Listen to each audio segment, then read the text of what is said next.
जिसे संतों ने जीवन का सहारा कहा, ऋषियों ने साधना का मार्ग बताया और भक्तों ने मुक्ति का द्वार मान लिया। दो अक्षरों का एक नाम, राम। लेकिन जब इसे गहराई से समझने की कोशिश करते हैं तो लगता है जैसे इस छोटे से शब्द के भीतर कोई अनंत गहराई छिपी है। शायद यही कारण है कि हमारे ऋषि मुनि केवल भक्ति के भाव से ही नहीं बल्कि एक गहरे आध्यात्मिक विज्ञान के रूप में भी राम नाम का जप करते थे। हमारे जीवन में अक्सर ऐसा होता है कि मन बहुत बेचैन रहता है। बाहर से सब कुछ ठीक दिखाई देता है, लेकिन भीतर कहीं ना कहीं एक खालीपन सा महसूस होता है। कभी चिंता, कभी भय, कभी भविष्य की उलझन और कभी बिना कारण मन का भारी हो जाना। ऐसे समय में लोग अलग अलग रास्ते खोजते हैं। कोई मनोरंजन में मन लगाता है, कोई काम में खुद को डुबो देता है और कोई आध्यात्मिक मार्ग की ओर मुड़ जाता है।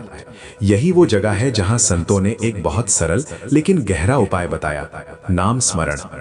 राम नाम का जप केवल एक धार्मिक क्रिया नहीं है बल्कि मन की दिशा बदलने की प्रक्रिया है। जब मन बार बार एक ही पवित्र ध्वनि को दोहराता है तो धीरे धीरे उसकी भटकती हुई ऊर्जा एक केंद्र पर टिकने लगती है। ये ठीक वैसा ही है जैसे बहती हुई नदी को एक दिशा मिल जाए। श्रीमद् भगवद गीता में भगवान कृष्ण ने भी मन को साधने की बात कही है। उन्होंने समझाया कि मन चंचल है, लेकिन अभ्यास और वैराग्य से उसे स्थिर किया जा सकता है। नाम जप उसी अभ्यास का एक सहज रूप है। रामचरितमानस में गोस्वामी तुलसीदास जी ने नाम की महिमा का वर्णन करते हुए कहा कि कई बार स्वयं भगवान की कथा से भी अधिक प्रभाव उनके नाम में होता है। इसका अर्थ ये नहीं कि भगवान से बढ़कर कोई चीज हो सकती है, बल्कि इसका संकेत ये है कि नाम उस चेतना से जुड़ने का सबसे सरल माध्यम बन जाता है। जैसे कोई दूर खड़े व्यक्ति को पुकारने के लिए उसका नाम लिया जाता है, वैसे ही परम चेतना को स्मरण करने का सबसे सरल तरीका उसका नाम है। हमारे पुराने ऋषि केवल श्रद्धा से नहीं बल्कि अनुभव से बोलते थे। उपनिषदों में ध्वनि और चेतना के संबंध की चर्चा मिलती है। वहां यह समझाया गया है कि पूरा ब्रह्मांड ऊर्जा और कंपन से बना है।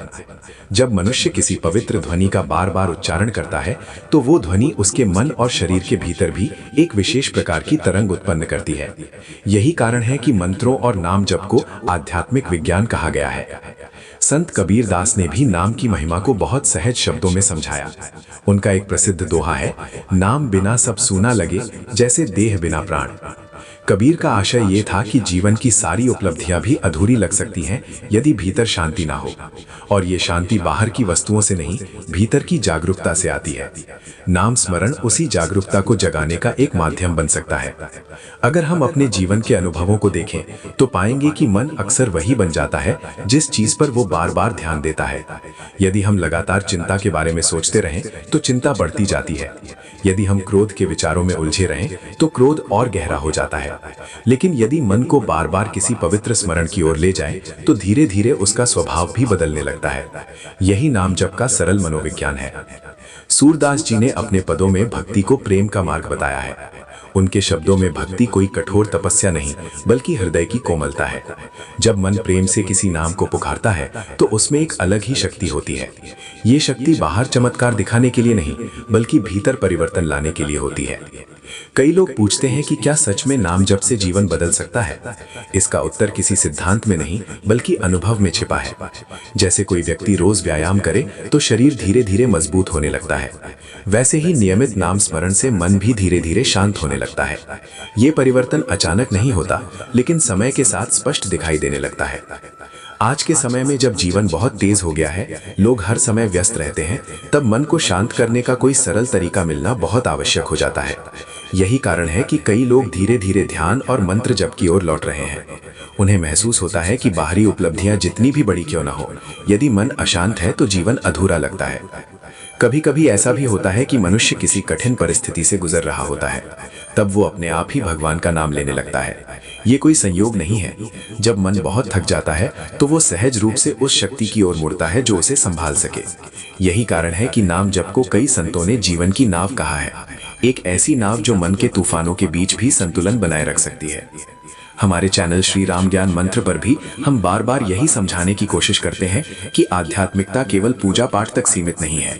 ये जीवन को समझने का एक गहरा दृष्टिकोण है। जब हम नाम स्मरण को केवल एक धार्मिक क्रिया न मानकर एक आंतरिक साधना के रूप में देखते हैं, तब उसका अर्थ और भी स्पष्ट हो जाता है। जीवन की सच्चाई यही है कि बाहरी परिस्थितियां हमेशा हमारे नियंत्रण में नहीं होती। कभी सुख आता है, कभी दुख, कभी सफलता मिलती है, कभी असफलता। लेकिन यदि मन के भीतर स्थिरता आ जाए तो इन सब परिस्थितियों का प्रभाव कम हो जाता है। नाम जप उसी स्थिरता की ओर ले जाने वाला एक साधन हो सकता है। राम नाम का विज्ञान कोई रहस्यमयी चमत्कार नहीं, बल्कि मन और चेतना की एक गहरी समझ है। जब मनुष्य श्रद्धा, धैर्य और नियमित अभ्यास के साथ नाम स्मरण करता है तो धीरे धीरे उसका मन हल्का होने लगता है। जैसे सूरज उगने पर अंधेरा अपने आप हट जाता है, वैसे ही भीतर का भ्रम और बेचैनी धीरे धीरे कम होने लगती है। शायद यही कारण है कि हमारे संतों ने कहा, नाम छोटा है लेकिन उसका प्रभाव बहुत गहरा है। ये केवल शब्द नहीं, बल्कि स्मरण की एक ज्योति है जो भीतर जलती रहती है। और अंत में बस इतना कहना चाहूंगा, यदि ये विचार आपको थोड़े भी अर्थपूर्ण लगे हो, यदि इस चर्चा ने आपके मन में कोई नई समझ जगाई हो, तो इसे यहीं समाप्त ना होने दें। ऐसे ही विचारों और आध्यात्मिक चिंतन को आगे भी सुनने के लिए श्री राम ज्ञान मंत्र चैनल को जरूर सब्सक्राइब करें। इस वीडियो को लाइक करें, अपने अनुभव या विचार कमेंट में साझा करें और इसे उन लोगों तक शेयर करें जिन्हें इन बातों से शांति मिल सकती है। साथ ही बेल आइकन भी ऑन कर दें ताकि आगे आने वाली ऐसी ही कथाएं और विचार आप तक सबसे पहले पहुंचते रहें। हो सकता है कि जीवन के सारे प्रश्नों का उत्तर तुरंत न मिले, लेकिन कभी कभी एक छोटा सा नाम भी मन को इतना शांत कर देता है कि वही शांति अपने आप कई उत्तर दे जाती है। शायद यही राम नाम का वो गहरा विज्ञान है जिसे हमारे ऋषि बहुत पहले समझ चुके थे।